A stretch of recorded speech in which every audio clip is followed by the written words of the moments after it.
Hey everybody, Merry Christmas and all the other happy holidays. Welcome back to In the Gutter. This is Wade and here's my haul. We had a big week because I think it's part of last week and potentially a little early bit of next week. Starting out with The Sandman Universe, John Constantine Hellblazer, Dead in America number 11 by Simon Sprayer and Aaron Campbell. I believe this is the final episode or final issue in this run, featuring Swamp Thing and Death, Morpheus, if you will.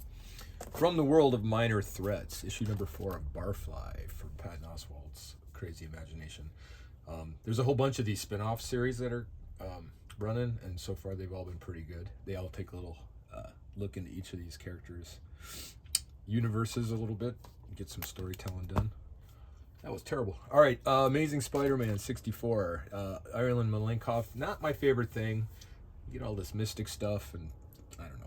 It's just, I like Spider-Man kind of in the old New York crime fighting scenarios.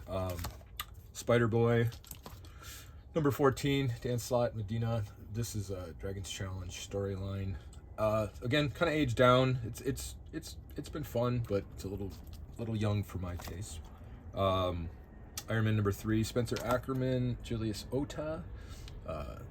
Yet another struggle with Tony Stark not having control over his own IP, I guess you'd call it, or TP maybe. Jed McKay doing Moon Knight Fist of Khonshu number 3. Enjoying this series. The West Coast Avengers number 2, Jerry Duggan. Kind of the like Ultron, Spider-Woman, kind of the B team of the Avengers, which always makes it interesting. The anthology series of Batman, Brave and the Bold, still going on. A little expensive, $8 a piece, but there's 4 stories in it, and they're all usually pretty high quality.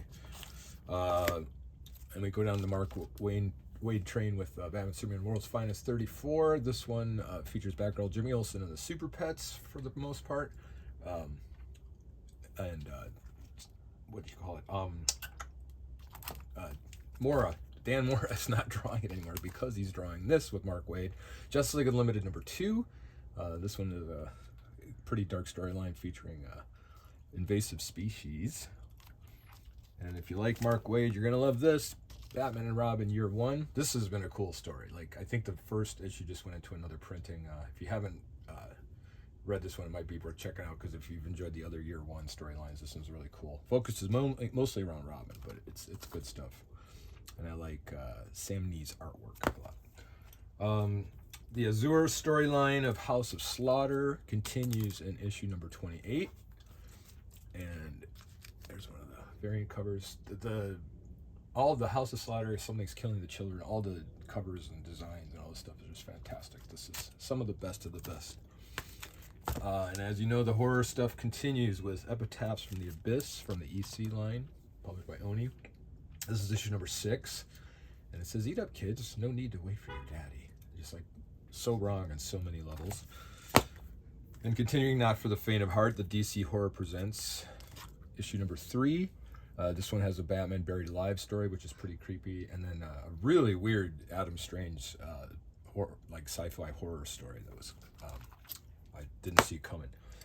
Tom King's Black Canary, Best of the Best. This is a very good series. It's only 2 issues in, and it's totally got my attention, so I'm enjoying this, as most things Tom King.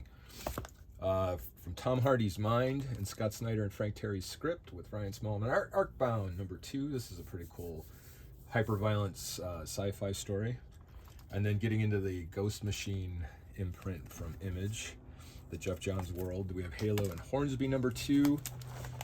And then Rockefellers. These are all starting to cross over, and the universe they've created is starting to infiltrate each other, which is nice. But this is more of like a Fantastic Four-y kind of world, and I don't even know what this would be, like a good versus evil power pack kind of a thing. But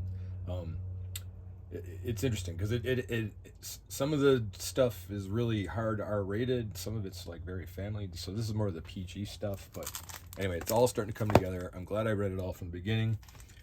As is with Red Coat number 8 and one of the variant covers. This is a crazy, almost like a Texas Chainsaw Massacre kind of issue by Jeff Johns and Brian Hitch. It's been very disturbing for the holidays. Kind of the Dust Bowl era storyline, murder mystery, Dust to Dust by J.G. Jones, story and artwork, and Phil Brom, I think, inked it. Really cool cover. Love that cover. And then the linchpin to the Ghost Machine world is Geiger. So this is issue number 9. I believe that's the A cover. I didn't research who did all these covers. This is I apologize, but there's a B cover. That might be Gary Frank. I don't know though. And this is Paquette for a C cover. So yeah, Jeff Johns and Pelletier, Gary Frank artwork. This is my favorite of the Ghost Machine storylines. And last but not least, so Freddy the Fix. This is a Garth Ennis one-shot magazine size graphic novel. I haven't read this yet because I had so much stuff to read. I'm already a day late with this video. But it's basically Hollywood monsters, and they need someone to be a fixer to clean up their poor decision making. I'm not quite sure. Anyway, but it sounds like stuff that actually happened in Hollywood during the golden era, or maybe the silver age of Hollywood. What do they call it? Maybe silver screen, golden age. But this guy's a fixer. So I'm looking forward. Everything Garth Ennis writes, I truly enjoy, so it should be fun. All right, well, this is the last one for before Christmas. So Merry Christmas, everyone. And until next time, keep your mind in the gutter.